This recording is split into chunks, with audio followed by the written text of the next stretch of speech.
From what I hear from you, Professor Dershowitz, how should Israel struggle against this idea? Well, I have a suggestion. Every time an effort is made to expose Israel to BDS, boycott, divestment, and sanction, the supporters of Israel ought to say, interesting idea, BDS, boycott, sanctions. Why don't we see who else should be subject to boycotts and sanctions? Why don't we boycott China? Why don't we boycott Russia? Why don't we boycott Argentina? Why don't we boycott Chile? Why don't we boycott Cuba? Why don't we boycott Turkey?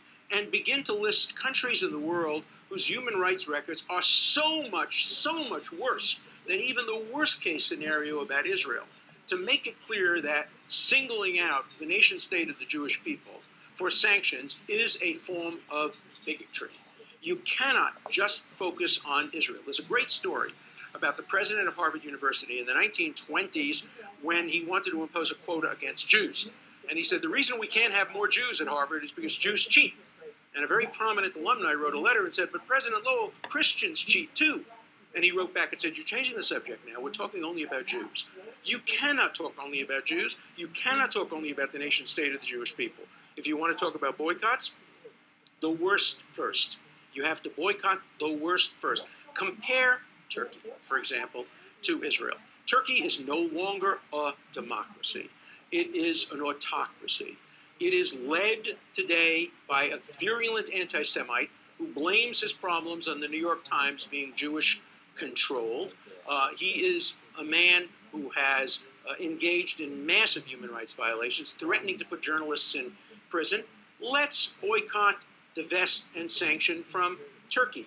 We'll get to Israel in the order in which it deserves, about 197th on the list of 200 countries in the world, but not number one. But how Israel can confront this idea?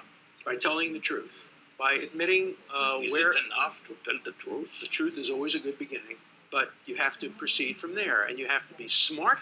You have to use modern technology. I'm here in Israel with my granddaughter who just graduated from Harvard University, and she has been pushing me very hard on why we have to use modern social network technology to tell the truth about Israel. It's not enough for me to make speeches. It's not enough to use newspapers. It's not enough to use television.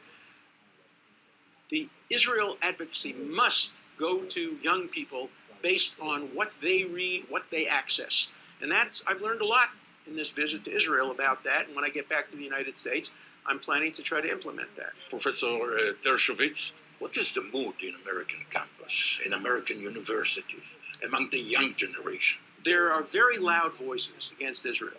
The loud voices are led by people of the hard left, many of them Jewish. The worst offender, the single worst offender in making the case against Israel is a group of former Israeli soldiers called Breaking the Silence, which has acted incredibly irresponsibly by refusing to name sources, by refusing to be specific, by making all kinds of overgeneral and false allegations. How do you assess their... Are they doing a damage to They're Israel? doing tremendous damage to Israel because they're not telling the truth and they're not putting their criticism in context. And because most people don't have the ability to criticize them. After all, they come onto the campus and they say, hey, we're not only Jewish, we're Israelis, and we served in the army. So you must believe what we're saying is true. There's only one small problem. It's not true.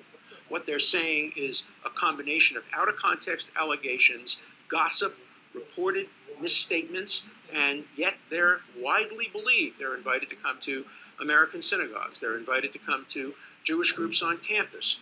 And they make a case that helps those who would delegitimate and demonize and make Israel into a pariah nation.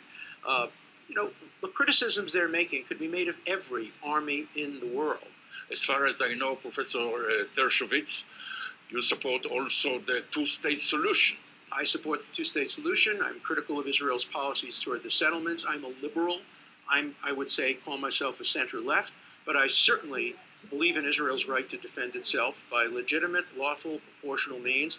I think that no country in the history of the world faced with threats comparable to those faced by Israel, no country has ever had a higher standard of compliance with human rights, has never had a higher standard of compliance with the rule of law, and has ever showed more concern for the rights of civilians. No country. I challenge any of your listeners, viewers, I challenge anyone from breaking the silence to name a country faced with comparable threats that has ever had a better record. You cannot name any such country. I thank you very much, Professor Alan Dershowitz. Thank you. All the best to you. Thank you.